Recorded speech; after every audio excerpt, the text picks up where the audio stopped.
Mesdames et messieurs, bonjour. Le chien a beau avoir 4 pattes, mais il ne peut emprunter que 2 chemins à la fois. Il ne peut emprunter 2 chemins du moins à la fois. C'est par ce proverbe africain que nous démarrons ce nouveau numéro de Sika Infomag, votre magazine quotidien d'information consacré à l'analyse de l'actualité dans le monde entier et en Afrique. Nous parlerons aujourd'hui de la Coupe d'Afrique des Nations qui a pris fin avec le sacre des éléphants de la Côte d'Ivoire comme champion d'Afrique. Mais si les Ivoiriens ont réussi à faire un parcours remarquable, peut-on dire la même chose de l'organisation logistique et décisionnelle? La CAN 2015 aurait-elle été la CAN de toutes les compromissions? Nous aborderons le sujet tout à l'heure, mais avant le débat, je vous propose de suivre le flash. En France, poursuivi pour proxénétisme aggravé, Dominique Strauss-Kahn va devoir livrer sa version de l'affaire dite du Carlton au tribunal correctionnel de Lille. Il encourt 10 ans de prison et 1,5 million d'euros d'amende. 3 femmes l'ont accueilli à son arrivée au palais de la justice de Lille. Le Parlement nigérien a approuvé ce lundi à l'unanimité l'envoi de 750 militaires au Nigeria dans le cadre de la force régionale pour lutter contre Boko Haram. Ce feu vert intervient alors que le Niger fait depuis jeudi l'objet d'attaques répétées sur son territoire. La Côte d'Ivoire a rendu hommage ce lundi à son équipe nationale de football. Le pays a vécu une nuit de folie après la victoire des éléphants en finale de la Coupe d'Afrique des Nations à Abidjan. Les supporters ivres de joie ont accueilli puis escorté jusqu'au stade Félix Houphouët-Boigny Yaya Touré et ses coéquipiers. Retour sur le plateau de Sika Infomag pour notre débat qui porte sur la Coupe d'Afrique des Nations 2015. Peut-on qualifier cette compétition qui a pris fin ce dimanche à Bata en Guinée équatoriale de la compétition de toutes les compromissions? Nous y reviendrons juste après le générique qui annonce l'ouverture du débat.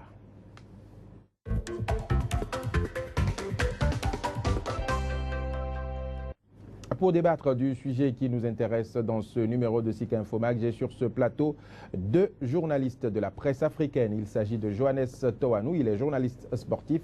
Johannes Toanou, bonjour. Bonjour Joël Arafoli. J'ai également sur ce plateau Emmanuel Crépi qui est journaliste à Sika TV. Emmanuel, bonjour. Bonjour Joël. Alors ma première question s'adresse à vous Johannes. La Côte d'Ivoire qui remporte enfin sa deuxième Coupe d'Afrique des Nations après plusieurs tentatives et en l'absence de l'emblématique capitaine Didier Drogba. Alors, est-ce que vous pensez que la Côte d'Ivoire mérite réellement cette victoire? Alors, je vais répondre oui, parce que je rappelle juste que les 2 équipes finalistes sont quand même les meilleures attaques de la compétition. Donc, n'est pas en finale de Coupe d'Afrique des Nations qui veut. La Côte d'Ivoire s'est quand même offerte les possibilités d'y accéder. Je rappelle aussi que la Côte d'Ivoire a éliminé en quart de finale le grandissime favori de cette Coupe d'Afrique des Nations, en l'occurrence l'Algérie. Je rappelle aussi qu'ils ont eu à sortir le Cameroun qui était annoncé comme grand favori aussi. Donc je dis oui, la Côte d'Ivoire mérite cette Coupe d'Afrique des Nations. Et pour je crois à la discipline tactique que cette équipe a eu à montrer tout au long de la compétition. Je crois que c'est un mérite pour cette équipe ivoirienne qui, rappelons-le, on a toujours dit, c'était une génération maudite. Finalement, ils ont pu s'en sortir. Cette Côte d'Ivoire a quand même eu du mal à décoller au début de la compétition. C'était prévisible en ce sens que Hervé Renard s'était quand même tiré quelques balles dans le pied tout seul, puisque au début, il avait annoncé qu'il ne voulait pas de Didier Drogba. Finalement, il est retourné à Londres demander à Didier Drogba de rallier les éléphants. Drogba a dit non. Il est allé voir Didier Maestro Zokora aussi, qui a décliné l'offre. Donc il avait un groupe qui n'était pas aussi uni que ça. Maintenant, le capitaine qui était là, je veux parler de Yaya Touré Yaya, a dû prendre ses responsabilités, aidé de son grand frère Kolo Touré qui lui a accepté de revenir en sélection. Donc c'était prévisible qu'il monte crescendo dans la compétition. Donc je pense que c'est ce qui explique. Et puis il ne faut pas rappeler que c'était quand même le groupe de la mort. Ils ont eu des équipes pas du tout faciles à jouer, notamment le Mali de Henri Kasperzak, qui est une équipe extrêmement disciplinée tactiquement et physiquement au point. Je pense à Adama Tamboura et au capitaine Seydou Keïta qui est en sélection depuis 2002. Donc autant d'éléments qui font que la Côte d'Ivoire a eu à jouer les équipes les plus coriaces de la compétition. Donc on peut dire que la Côte d'Ivoire s'est renforcée au fur et à mesure qu'elle évolue et dans puis la compétition. Une Coupe d'Afrique des Nations, ce n'est pas forcément pour paraître le plus beau, c'est comment faire pour passer chaque étape. L'important c'est de gagner. L'important c'est alors Emmanuel Crépy, alors on a suivi tout à l'heure, Johannes disait donc que la Côte d'Ivoire était partie sur un mauvais pied. Il y avait certainement un problème tactique. Alors, est-ce que vous pensez, vous, que la Côte d'Ivoire mérite vraiment cette victoire? Écoutez, Joël, la Côte d'Ivoire qui vient de gagner, n'oublions pas que c'est une génération qui est dénommée génération dorée, quoi qu'on puisse dire, quoi qu'on puisse les qualifier de génération maudite. N'oublions pas que c'est une génération qui, ces dernières années, a fait la fierté de tout un peuple. La Côte d'Ivoire gagne une Coupe d'Afrique des Nations, cela devait arriver depuis 2 organisations en arrière. Et s'il n'y avait pas eu une équipe égyptienne imbattable à un moment donné, la Côte d'Ivoire devait, avec cette génération, aurait pu faire même un triplé en gagnant 3 fois de suite la Coupe d'Afrique des Nations. Mais cela n'arrive que maintenant. Mais non, prenons en compte la compétition qui s'est déroulée en Guinée équatoriale. Est-ce que la Côte d'Ivoire mérite de remporter le titre? Je dirais tout de suite oui. La Côte d'Ivoire avait une belle équipe. C'est vrai que toutes les équipes qui étaient à cette compétition, il n'y avait pas de petite équipe. Oui. La preuve, c'est que nous avons suivi le premier tour de cette compétition et les équipes avaient du mal à se démêler, les écheveaux avaient du mal à se démêler. Oui. Il y avait difficilement eu des qualifications dans chaque groupe. Tout a été joué à la 3e journée des phases de poule. Des phases de poule. Donc, il y avait tellement de bonnes équipes à cette compétition, mais il fallait quand même que des équipes gagnent. Il ne faut pas oublier aussi que la Côte d'Ivoire, quoi qu'on puisse dire, est arrivée à cette compétition un peu affaiblie, mais toujours avec la casquette de favori, même si le plus grand favori de cette compétition c'était l'Algérie. L'Algérie qui s'était illustrée à la dernière Coupe du Monde. Alors, Emmanuel Crépy, dites-nous, est-ce que la Côte d'Ivoire, avec son entraîneur Hervé Renard, c'était le technicien qu'il fallait ou bien c'était le chanceux qui sait être au bon endroit? C'est une question difficile qui trouvera difficilement une réponse, mais je vais m'y essayer. Hervé Renard n'est pas à son coup d'essai. Hervé Renard a fait gagner une Zambie qui n'était pas de très loin. Qui n'était pas une équipe composée d'individualités vraiment connues sur le continent africain. Hervé Renard est venu prendre une Côte d'Ivoire vieillissante, il faut le dire, une Côte d'Ivoire qui, à la dernière Coupe du Monde, a fait pied de figure. Si on tient compte de ces facteurs, on peut dire que Hervé Renard est l'un de ces techniciens qui connaissent le football africain, qui savent vraiment faire les choix pour vraiment gagner sur le terrain. Maintenant, on peut aussi dire que Hervé Renard est un chanceux parce que gagner une coupe d'Afrique, 2 Coupes d'Afrique des Nations en l'espace de 3 ans, parce que le sac de la Zambie c'était en 2012 à la Coupe du Gabon et de la Guinée équatoriale, gagner 2 Coupes d'Afrique en l'espace de 3 ans avec 2 équipes qui n'ont rien à voir en commun, je puis dire qu'il y a non seulement de la chance, mais Hervé Renard, il faut le reconnaître aujourd'hui à la carrure de ces grands entraîneurs. Voilà. Alors, Towanou, dites-nous, Hervé Renard qui gagne aujourd'hui, il est le seul entraîneur africain à avoir gagné, le seul entraîneur du moins à avoir gagné 2 fois successivement cette coupe avec 2 équipes différentes. Oui. Est-ce que vous croyez en ses capacités techniques?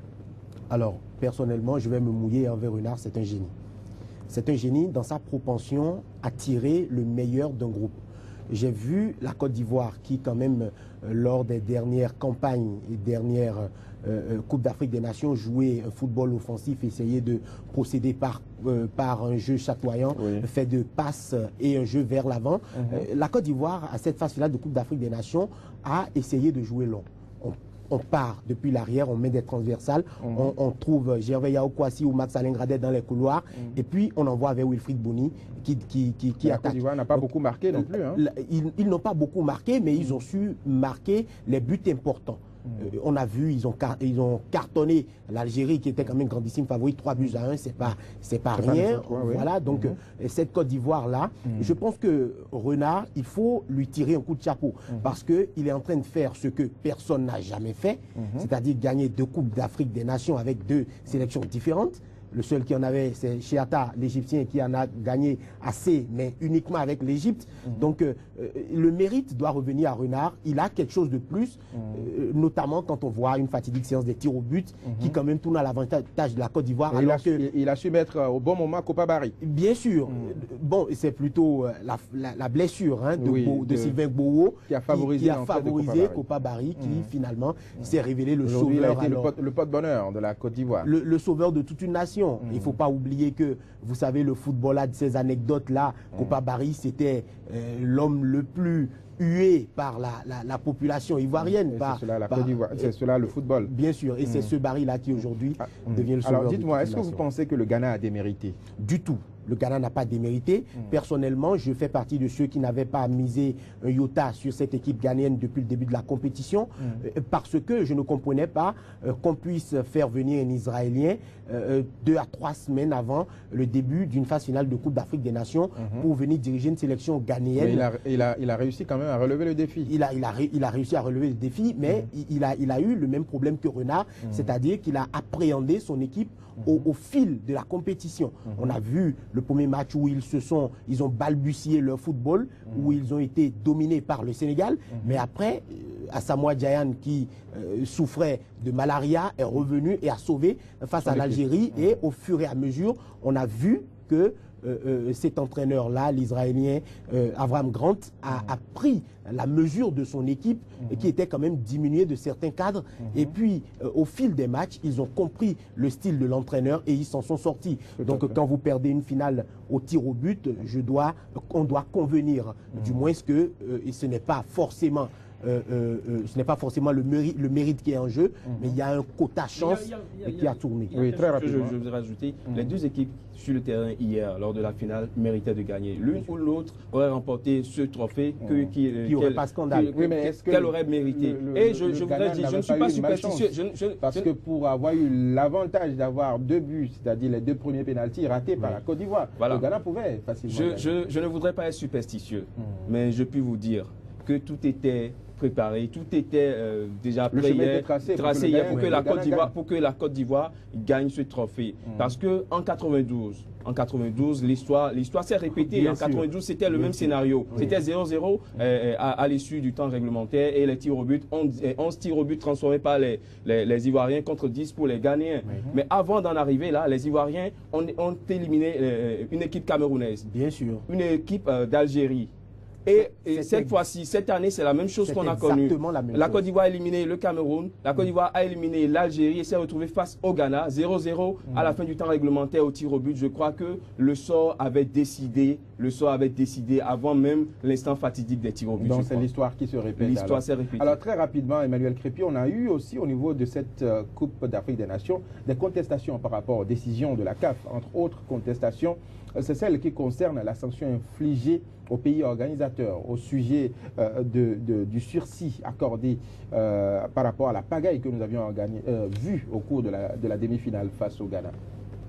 Oui, Joël, il y a quelque chose que je voudrais souligner et que nous ne devons pas perdre de vue, c'est que la Guinée équatoriale a eu à organiser cette compétition en 2 mois, disons même en moins de 2 mois. Et c'est pour cette raison une compétition organisée. Non, laissez-moi aller au bout. Une compétition organisée en 2 mois ou en moins de 2 mois, à côté des pays qui ont souvent 2 ans pour l'organiser. Je crois d'abord qu'il faut commencer par décerner un satisfecit à la Guinée équatoriale que de chercher à tirer là où ça n'a pas marché. C'est vrai, il y a eu cet incident. Lors de la demi-finale qui opposait la Guinée équatoriale à l'équipe ghanéenne. Mais quand je prends cet incident que je mets à côté du parcours de la Guinée équatoriale qui s'est surpassé pour organiser cette Coupe d'Afrique parce que ce n'était pas évident. Ce n'était pas évident de l'organiser en 2 mois. Je crois que cet incident à côté, cet incident à côté de ce que nous avons vu. Il y avait eu des joueurs, il y avait eu un public, il y avait eu l'émotion. La Guinée équatoriale a réussi à organiser une CAN. Je crois que cet incident à côté de tout ceci était minime et que quand j'en reviens à cette décision de la CAF par rapport à la Guinée équatoriale, je ne juge pas qu'il y a eu une certaine complaisance. On devait tenir compte de la circonstance atténuante, Au détriment alors des autres. Pas au détriment des autres, pas au détriment des autres. Les violences dans les stades, ce n'est pas l'apanage de la Guinée équatoriale. La preuve, on l'a eu en Égypte pendant qu'on jouait pas plus tard que ce week-end. Ce n'est pas l'apanage de la Guinée équatoriale. Mais remercions le ciel qu'il n'y ait pas eu plus de blessés que les 36, qu'il n'y ait pas eu de débordement, qu'il n'y ait pas eu de morts en tout ceci. Alors nous allons revenir sur le sujet avec Johannes Toanou tout à l'heure. Madame, monsieur, ce sera tout pour le premier quart de ce Sika Info Mag. Je vous retrouve dans quelques instants pour la deuxième partie.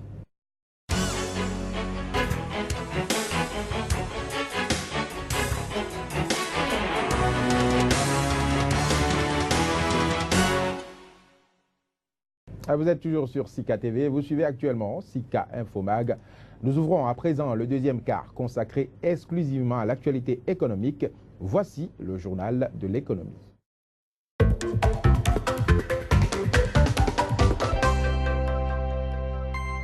Bonjour à tous et bienvenue à ce rendez-vous de l'économie sur Sika. Tout de suite, voici le sommaire. La Bourse régionale des valeurs mobilières, la BRVM, a présenté la semaine dernière un bilan annuel de ses activités. Le groupe BGFI est désormais présent sur le marché de l'assurance en Afrique de l'Ouest après l'acquisition de la FEDAS. Et puis la filiale suisse de la banque HSBC à Genève nage depuis lundi au cœur d'un vaste scandale de fraude fiscale. La bourse des valeurs mobilières, la BRVM, a présenté la semaine dernière un bilan annuel de ses activités. Un bilan très satisfaisant à l'actif du Sénégalais Gabriel Fall et du Togolais Edo Kossi Amenouvé qui ont pris les rênes de cette institution depuis 2013. Grâce à leur effort conjugué, la BRVM se hisse désormais à la 6e place des marchés boursiers africains. C'est un reportage de Chris Paterne à Sémian.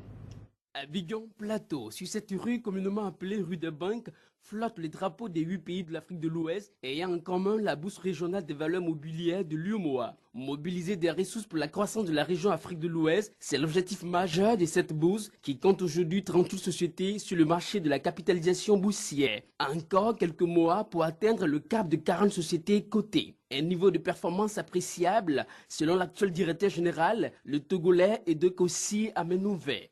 Les besoins de financement de nos États sont extrêmement importants en termes d'infrastructures de développement qu'il faut que les États aient les moyens d'aller frapper à toutes les portes en notant qu'ils puissent lever des ressources susceptibles de leur donner les moyens de financer notre développement. En tout cas, nous nous réjouissons de cela, mais nous avons un travail de fond à faire pour que le marché obligataire régional soit aussi de plus en plus attractif. La BRVM a connu une réelle dynamique au cours de l'année 2014. Sur le marché des actions, elle a enregistré 2 augmentations de capital avec l'arrivée de 2 filiales sénégalaises de 2 grands groupes actifs dans les hydrocarbures et la banque, ce qui apporte la cotation globale à 503,95 milliards de francs CFA. Elle ne compte pas s'arrêter là. Une convention vient d'être signée avec un fonds de garantie africain. Il est facile pour les pays d'avoir des financements pour leurs besoins d'exploitation, mais le plus difficile, c'est d'avoir accès à des financements longs pour leur expansion. Et c'est ce que la BRVM leur offre et c'est ce que nous essayons de faire pour accompagner la BRVM à mettre en place cet outil qui est un outil salutaire pour les PME de la zone. L'ambition des dirigeants de la bourse d'Abidjan, c'est hisser ce marché boursier dans le top 5 des bourses africaines d'ici 2020. Le groupe financier gabonais BGFI Bank a bouclé une opération dans le secteur des assurances en Afrique de l'Ouest. Une opération qui lui permet de s'assurer désormais une présence dans 3 marchés de la région. Validée par les autorités de tutelle en décembre dernier, l'acquisition de la Fédérale d'assurance FEDAS, un groupe sous administration provisoire basé à Cotonou, permet en effet à Ogar, la société d'assurance gabonaise, filiale de BGFI, d'obtenir directement une belle place sur les marchés de l'assurance de la Côte d'Ivoire, du Togo et du Bénin. Il faut préciser que BGFI Bank a récemment officialisé l'ouverture prochaine d'une filiale bancaire au Sénégal. Et puis, la conférence annuelle sur l'exploitation minière en Afrique du Sud s'est ouverte lundi au Cap. Environ 7000 délégués du monde entier sont réunis pour discuter de l'avenir du secteur minier africain. Entre autres points à l'ordre du jour, la question sur la taxation, suivant à ce propos les analyses de quelques personnes ressources. Ce que vous avez à présent, c'est une convergence de prix à la baisse pour la quantité, ce qui nourrit un pessimisme naturel des investisseurs, des compagnies minières, et ce que la politique du gouvernement provoque, c'est l'ajout d'une douche froide à ce sentiment particulier. S'ils y vont trop fort sur la taxation, s'ils vont trop loin dans certaines politiques qui auraient eu un sens il y a encore 10 ans, ils pourraient tout simplement accélérer, non pas la chute, parce que ce n'est pas le mot, mais le déclin significatif que nous allons observer chez les compagnies minières. Il ne me semble pas que le choix d'augmenter la taxation à un moment où les impôts peuvent être très dommageables pour l'emploi, mais également pour la croissance, soit une bonne politique publique. Je pense qu'il est clair qu'il existe un compromis entre avoir un régime d'impôts relativement bas et avec un peu de chance. Cela génère des profits qui peuvent être redistribués et de l'autre côté, il y a ceux qui poussent pour davantage taxer, pour davantage dépenser, là où les bassins de revenus s'assemblent plus largement. La filiale suisse de la banque HSBC est depuis lundi au centre d'un vaste scandale après que plusieurs journaux eurent assuré qu'elle avait aidé certains de ses clients, notamment de riches industriels et des personnes politiques, à cacher des milliards de dollars pour leur éviter de payer des impôts. Plus de précisions à travers ce reportage. Cette enquête baptisée Swiss Leaks a été réalisée sur la base des fichiers de la banque HSBC Suisse, dont le siège est à Genève. Ces fichiers ont été volés en 2007 par l'ancien informaticien franco-italien Hervé Falciani. Le journal Le Monde a eu accès par un informateur secret en janvier 2014 à des centaines de milliers de données à déchiffrer, fournissant des informations sur plus de 100 000 clients originaires d'environ 200 pays de la filiale suisse d'HSBC. Parmi ces clients, 3 000 Français ont été recensés et 2 000 à 3 000 seraient d'origine africaine. Dans ces fichiers figurent les noms de Saoudiens soupçonnés d'avoir financé Oussama Ben Laden dans les années 2000, de barons de la drogue, de trafiquants d'armes et de diamantaires véreux. Cette enquête révèle également l'existence de comptes privés de la famille royale marocaine. Concrètement, selon Le Monde, entre novembre 2006 et mars 2007, quelques 180,6 milliards d'euros ont transité sur des comptes d'HSBC à Genève, dissimulés entre autres derrière des structures offshore au Panama et dans les îles Vierges britanniques. De son côté, la banque HSBC suisse affirme que ces pratiques appartiennent au passé et qu'elle a radicalement modifié sa stratégie depuis 2008.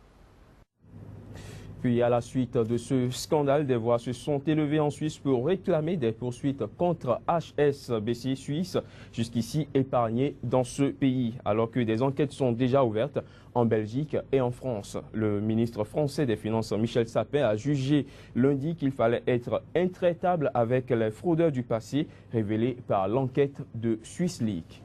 L'administration fiscale française était déjà sur le coup, y compris grâce à des informations déjà données précédemment. Donc dans la plupart de ces dossiers, aujourd'hui, soit des enquêtes sont en cours, soit même des poursuites ont été engagées.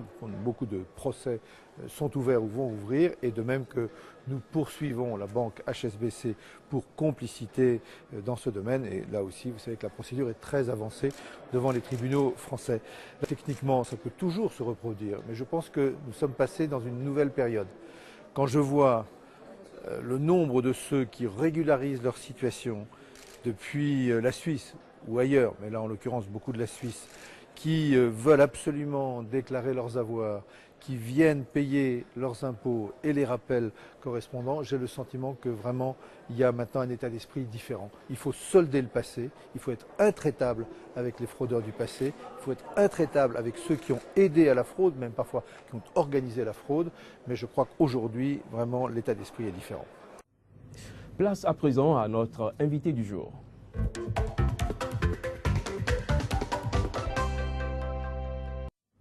Monsieur Abdelkader Dangonade, bonjour. Bonjour. C'est un plaisir de vous avoir sur ce plateau. Vous êtes analyste financier au cabinet FMIS basé à Cotonou au Bénin. Avec vous, nous allons nous intéresser aujourd'hui aux avantages et aux inconvénients pour une société cotée en bourse. Comment on peut nous parler des avantages? Merci Emmanuel. Parlant des avantages, il faut savoir que l'avantage que nous pouvons repérer tout de suite, c'est l'avantage fiscal. Quand nous parlons de l'avantage fiscal, il faut savoir que dans certains pays, par exemple, une société cotée en bourse voit ses impôts sur les sociétés diminuer de moins 20%. Quand nous quittons les avantages fiscaux, il y a l'avantage lié à la répartition des risques. Parce que quand vous êtes un dirigeant et que vous êtes le seul actionnaire de votre entreprise, c'est-à-dire que vous êtes lié à tout ce qui concerne les charges, ça vient juste sur vos épaules. Alors que quand vous êtes coté, il y a plusieurs actionnaires et les risques sont plus ou moins distribués sur plusieurs actionnaires. Quittant là, il y a le label de prestige que donne le fait d'être coté sur la bourse, associé en quelque sorte au fait que quand vous êtes sur la bourse, c'est une publicité gratuite en quelque sorte. Parce que quand vous êtes sur la bourse, des milliers de personnes voient une société cotée en bourse, il y a le nom de la société, c'est une manière de faire votre publicité. Si vous êtes par exemple Emmanuel, actionnaire d'une société, je ne sais pas moi, de compagnie aérienne, c'est aussi une manière pour vous, si vous voulez voyager, de plutôt prendre les vols de cette compagnie aérienne au lieu d'aller prendre une compagnie aérienne qui va dans la même direction que vous. Donc c'est une manière plus ou moins très bonne de faire une publicité sur la bourse et c'est aussi une manière de trouver de l'argent fraîche de manière sans pour autant s'endetter, comme on est souvent obligé de le faire quand nous avons besoin de l'argent en tant que chef d'entreprise. Alors, et les inconvénients? Quels sont ces inconvénients que peuvent rencontrer des sociétés cotées en bourse? Oui, l'inconvénient principal qu'il faut retenir en bourse, c'est que quand vous êtes coté en bourse, il faut faire très attention concernant la manière dont vous vendez les parts de votre société. Parce que quand vous êtes coté en bourse, en quelque sorte, vous vendez les parts de votre société. Mais si vous vendez mal les parts de votre société jusqu'à ce que vous devenez l'actionnaire minoritaire, il peut arriver que les autres se mettent ensemble et vous foutent dehors d'une entreprise que vous avez créée. On l'a vu avec Steve Jobs, qui est déjà décédé, qui avait créé à la base son entreprise, mais ayant mal vendu les actions, à un certain moment, il était au dehors parce que c'est la majorité qui l'emporte sur ce marché-là. Et l'autre que nous pouvons retenir, il faut savoir que sur le marché, une fois que vous êtes coté en bourse, tout doit être publié. C'est-à-dire, toutes les informations doivent être publiées, les chiffres, tout ce qui se passe dans votre entreprise doit être publié. La confidentialité n'est plus de mise. C'est souvent ça qui dérange la plupart des chefs d'entreprise et qui souhaitent ne pas se faire coter parce que quand vous êtes coté, vous êtes obligé de tout dévoiler en quelque sorte. Alors, M. Dangonade, parlons toujours de bourse. Il arrive que des indices connaissent des hausses, mais il arrive également que ces indices connaissent aussi des baisses. Oui. Mais quels sont ces facteurs qui peuvent influencer la valeur des actions en bourse? Oui, d'abord, il faut savoir qu'il y a, comme vous venez de le dire, parfois c'est la hausse, parfois c'est la baisse. Il y a l'optimisme et le pessimisme des investisseurs. Il arrive qu'en fonction de la morosité économique, que certains investisseurs décident, au lieu d'investir sur le marché action par exemple, d'aller investir sur tout ce qui concerne les matières premières. À côté de ça, il faut savoir que quand je parle de l'optimisme tout à l'heure, il arrive aussi que l'économie se porte très bien. Les chiffres qui viennent un peu partout sont très bons. En ce moment, vous allez voir que les places boursières vont monter favorablement. À côté de ça, il y a les informations macro et microéconomiques qui concernent chaque entreprise. En fonction de ces informations, soit l'action ira dans un sens ou dans l'autre sens. Et pour finir, il faut savoir que ça dépend également de la société dans laquelle vous êtes, le secteur dans lequel votre entreprise évolue. Parce que si vous êtes dans le secteur agricole, par exemple, ça sera lié aussi aux aléas climatiques. Donc voilà un peu les facteurs qui peuvent influencer les cours d'une action sur le marché financier. Merci M. Dangonade. Vous restez avec nous pour analyser quelques tendances du marché et sur ce tout juste après ceci.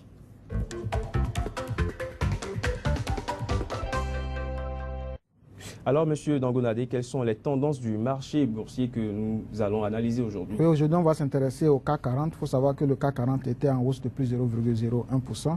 Et nous allons nous intéresser aussi au All Share de Johannesburg qui était en baisse de moins 0,34%. Quand nous prenons le All Share de Johannesburg en moins 0,34%, ce qui se passe, c'est qu'il y a des entreprises comme Eveng Limited qui est en baisse de moins 3,07%, Afrocentric Investment qui est en baisse de moins 1,82%, ce qui fait que l'indice phare de la bourse de Johannesburg, l'indice phare qui représente au moins 472 sociétés et une capitalisation boursière de 158 milliards d'euros est en baisse aujourd'hui de moins 0,34%. Quand nous allons du côté de la France, plus 0,01%, ce qui est un peu bizarre parce que nous savons que la crise en Ukraine et en Russie joue énormément sur les places boursières européennes. Malgré cette crise, la place européenne, je veux dire la place française, le CAC 40, est en hausse, plus 0,01%. Et c'est justement cette hausse-là est soutenue par AB Science, plus 10,83%, et par Postel, plus 40,95%. Ce qui fait que la bourse est dans le vert pour le CAC 40. Monsieur Abdelkader Dangonade, merci d'être passé sur ce plateau. Et chers amis téléspectateurs, ce sera tout pour aujourd'hui. Merci de nous avoir suivis. L'actualité continue sur le site.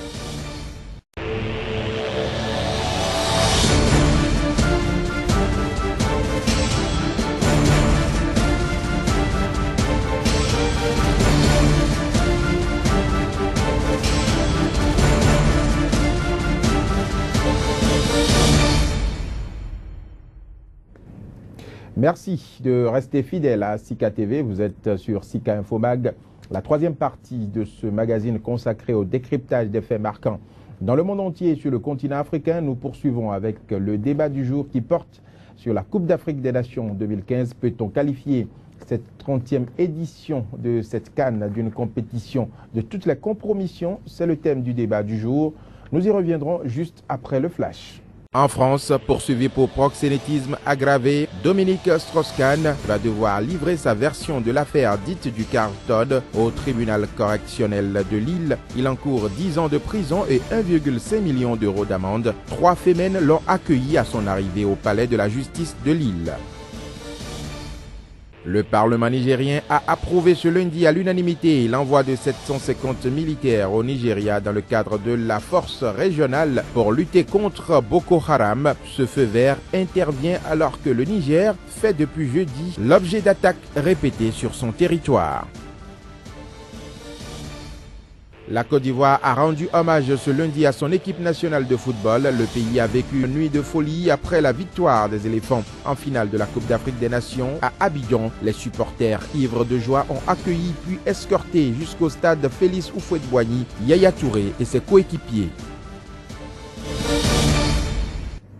Le décryptage se poursuit. Pour débattre du sujet du jour, j'ai toujours sur ce plateau deux invités. Johannes Toanou, il est journaliste sportif au Bénin, et Joël Yetonji, cette fois-ci journaliste à Sika TV.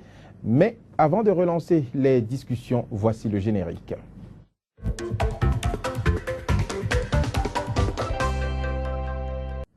Retour sur le plateau de Sika Infomag pour continuer le débat sur l'organisation de la CAN 2015.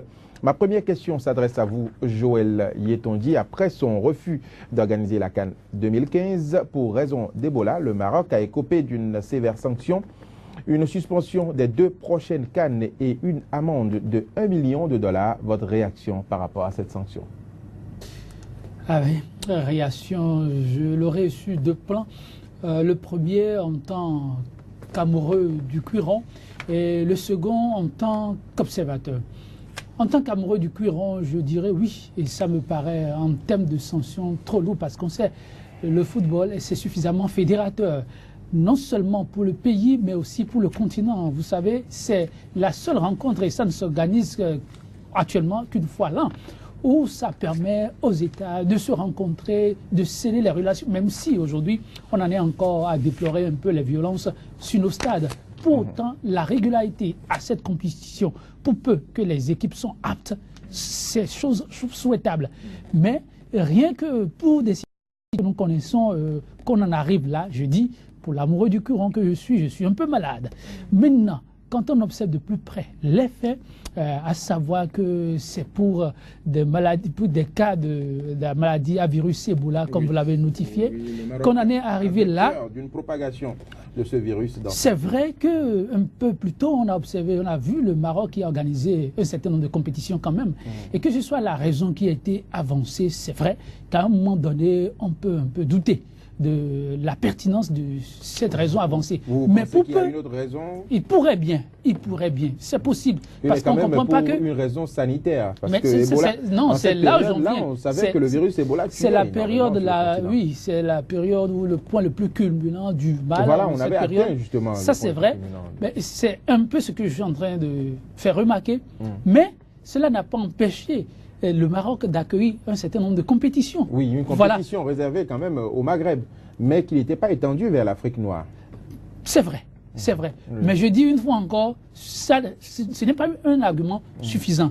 Mais pour peu que nous n'avons pas d'autres raisons, on n'a pas la preuve du contraire, il devrait y avoir de situations atténuantes. Oui. Je suis d'accord. Donc, il devrait y avoir de situations atténuantes. Et donc, rien que de ce point de vue, on pourrait revoir un peu cette sanction-là, l'amoindrir tout au moins. Donc, d'une manière ou d'une autre, en général... Il faut diminuer la sanction du Maroc. Tout à fait. Okay. Mais il faut quand même sanctionner, parce que vous imaginez, on a eu beaucoup de mal à trouver quelqu'un pour remplacer le Maroc. C'est votre avis. Et si on ne sanctionne pas, ça pourrait se répéter. Voilà. Alors, Johannes Toanou, quel est votre avis sur cette sanction infligée au Maroc? Je pense que la sanction, pour moi, elle est juste. Elle est juste en ce sens que, quand vous parliez tout à l'heure de ce qu'a avancé le Maroc pour justifier, je pense que l'épidémie à virus Ebola n'est pas une raison suffisante pour décliner la Coupe d'Afrique des Nations quand on sait que ce virus a tué environ 10 000 personnes sur le continent africain. Actuellement, le virus ne s'est pas propagé en Guinée équatoriale. Donc le Maroc... On n'a pas encore fini. On vient de finir la compétition. Je suis tout à fait d'accord, mais le Maroc aurait pu réfléchir à comment faire pour mettre les garde-fous, comme la Guinée équatoriale l'a fait, les contrôles aux aéroports, on filtre toutes les frontières pour permettre que les choses se fassent dans les règles. Le Maroc, qui, je rappelle, a accueilli la Coupe du Monde des clubs, alors qu'il y avait quand même des équipes africaines. Je rappelle que les matchs de la Guinée-Conakry, qui est quand même, je dirais, l'un des foyers du virus, oui. Les matchs de la Guinée-Conakry étaient délocalisés au Maroc. Donc aujourd'hui, c'est des prétextes fallacieux, en tout cas selon moi, que le Maroc a avancé. Donc vous pensez qu'il y avait une autre raison? Il y a une autre raison. Ils avaient beaucoup plus envie de s'ouvrir au monde à travers la Coupe du Monde des clubs et les revenus. Vous savez, les Européens qui viennent en masse pour supporter le Real de Madrid, c'est beaucoup plus juteux, peut-être rentable en termes de visite au pays pour le Maroc que peut-être recevoir la Coupe d'Afrique des Nations. Alors cette sanction, elle est valable? Elle est valable. De suspension. Elle est valable parce que je rappelle que le Maroc ne s'est pas qualifié sur le terrain pour une phase finale de Coupe d'Afrique des Nations. Eh bien, ça fait quelques années. Donc ce n'est pas comme si c'était la fin du monde qu'on les sanctionne. Et le seul actuellement marocain qui sont en train de faire des merveilles en club, c'est Mehdi Benassia, le défenseur central du Bayern de Munich. Donc ce n'est pas comme si cela pénalisait réellement les professionnels qui sont en Europe. Le Maroc s'en foutait. Le Maroc s'en foutait. C'est parce que le Maroc s'en foutait que le Maroc n'a pas cherché à, quand vous signez un cahier des charges et que vous revenez dire que vous voudriez qu'on reporte la compétition alors qu'il y a des enjeux économiques énormes. La Confédération africaine de football les a obligés à rembourser. Je crois que les sommes sont chiffrées à plus de 8 millions d'euros. Et le Maroc va restituer ces sommes-là.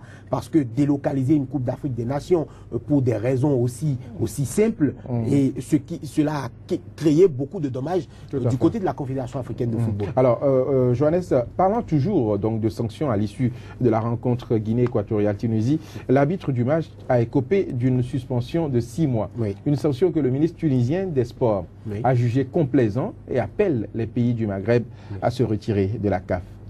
Quel est votre avis sur cette réaction? Allons-y depuis le début. L'arbitre, c'est un Mauricien, Sishoun Rajendra Passad, un nom aussi imprononçable que bizarre.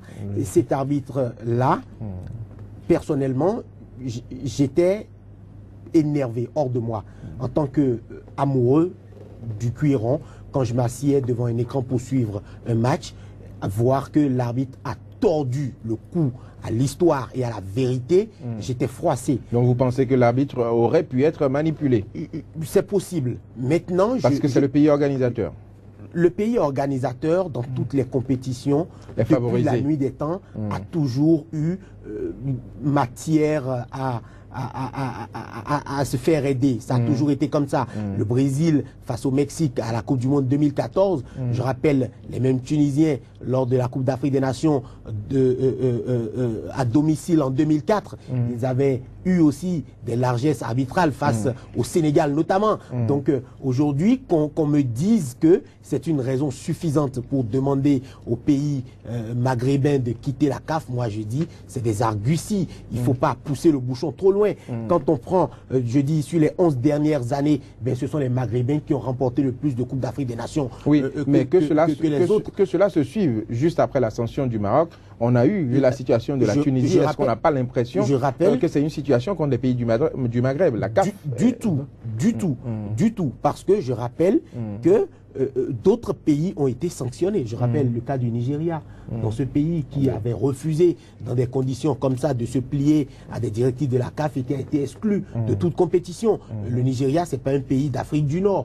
Donc, il faut arrêter que les Maghrébins eux-mêmes, je me rappelle de Sofiane Fegouli qui disait à la Coupe du Monde 2014 qu'ils n'ont pas gagné pour l'Afrique, qu'ils ont plutôt gagné pour le monde arabe, mais que ceux-là même se lèvent et disent ce genre de choses et que leurs dirigeants aujourd'hui viennent nous la faire avaler comme quoi... Ils viennent confirmer.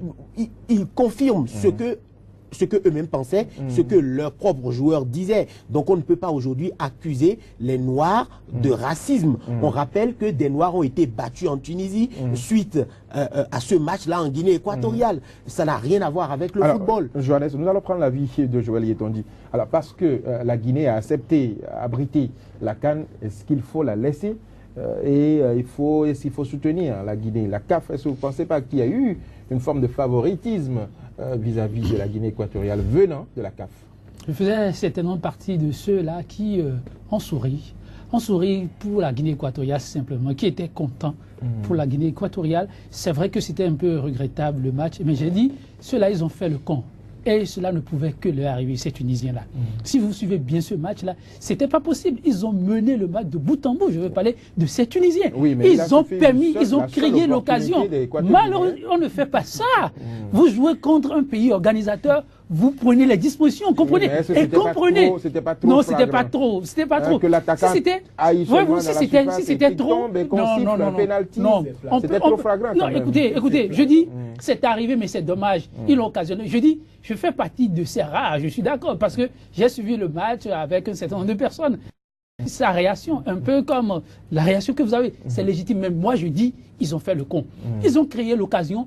Et pour des joueurs qu'on n'attendait pas là, je veux parler de ces Guinéens qui n'étaient pas du tout attendus, comme une manne venue du ciel, les choses les ont accompagnés comme ça, et ils ont mis de l'heure pour pouvoir en arriver là. Vous avez vu la suite de la compétition. Pour des Tunisiens, qui ont bénéficié aussi des grâces arbitrales en son temps, oui.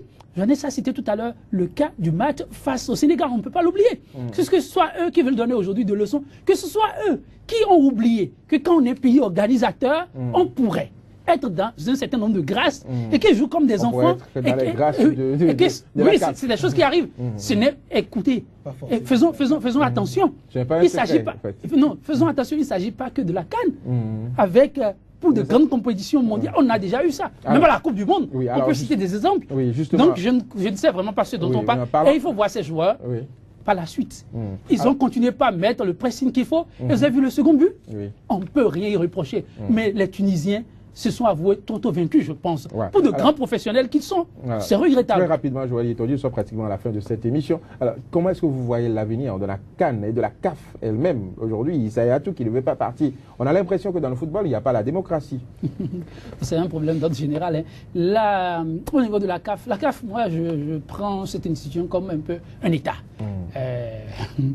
Je souris parce que quand j'observe, tant petit que je dis que c'est la maison de la mafia même. Voilà, oui. Le président de la CAF est tout puissant. tout puissant, mais il n'est pas Inébranlable. seul. C'est des problèmes d'enjeux et d'intérêts, comme au niveau des États. Mais pour pouvoir inverser la tendance, il va falloir attendre encore un peu, quelques années. Mais ça va arriver, c'est possible. Vous avez vu un peu les candidatures qu'on nous a annoncées. Il y a des gens qui ont décliné vraiment des plans de travail assez élogieux qui, malheureusement, dans le contexte actuel, ne vont pas passer. Mais je dis, c'est déjà un petit pas. Le boulevard pourra donner quelque chose dans les années à venir. Il faut continuer par travailler. Je prends cela comme votre mot de fin. Johannes, très rapidement, l'avenir de la CAN et de la CAF elle-même. Alors, personnellement, Très rapidement, je suis sûr que la CAN, elle va perdurer encore, puisque sur le terrain, ce sont les méritants qui l'ont emporté. Donc, hormis les couacs organisationnels, le football reste quand même maître du jeu. Donc, la CAN, elle a de l'avenir. Concernant la CAF, je rappelle rapidement que ce sont ces mêmes Maghrébins-là qui sont pratiquement dans l'organigramme de cette institution-là. Donc les propos du ministre tunisien, personne ne les suivra parce qu'ils sont dans la machine. Je rappelle que le siège de la Confédération africaine de football, c'est en Égypte. Donc ce sont les Maghrébins qui sont dans cette machine-là. Je ne crois pas qu'ils abandonnent leurs enjeux et leurs avantages pour suivre des propos du ministre tunisien. Maintenant, le problème de la CAF et de la longévité du président Issa Hayatou à la tête de cette il n'est pas le seul dans ce cas-là. On sait que la FIFA aussi, avec Blatter, a ce même problème-là. Je me souviens aussi du président, de l'ex-président de la Fédération argentine de football, Julio Grondona, qui est mort au pouvoir. Donc, vous savez, le football, c'est une affaire d'enjeu. Une affaire d'intérêt, de gros sous, et souvent ces hommes-là n'ont pas envie de partir parce qu'ils ont leur bras droit. Et puis quand on travaille avec ceux en qui on a confiance, souvent c'est extrêmement rare de vous inquiéter. Merci Johannes Toanou, merci Joël Yetonji, madame, monsieur, ce sera tout pour Sika Infomag. Mais avant de partir, suivez ceci. Mesdames et messieurs, bonjour et bienvenue sur votre premier numéro de Sika Infomag. Un magazine d'information consacré au décryptage de l'actualité politique et socio-économique en Afrique. En 3 quarts d'heure, nous vous proposons les analyses des spécialistes sur les grands faits qui meublent l'actualité sur le continent africain. Il faut dire que ce qui est à souligner et à saluer, c'est d'abord l'initiative. Elle est au-delà de tout salutaire. De mon point de vue, c'est un procès qui risque de durer très longtemps. Une banque ne peut pas faire face à ce financement. Donc c'est plus facile à cet état. Sika Infomag, c'est du lundi au vendredi sur Sika TV. Un autre visage de l'actualité en continu sur le continent africain. Merci de nous avoir suivis. C'était Sika Infomag, votre rendez-vous du décryptage et de l'analyse de l'actualité sur Sika TV. Portez-vous bien, à demain pour un autre numéro.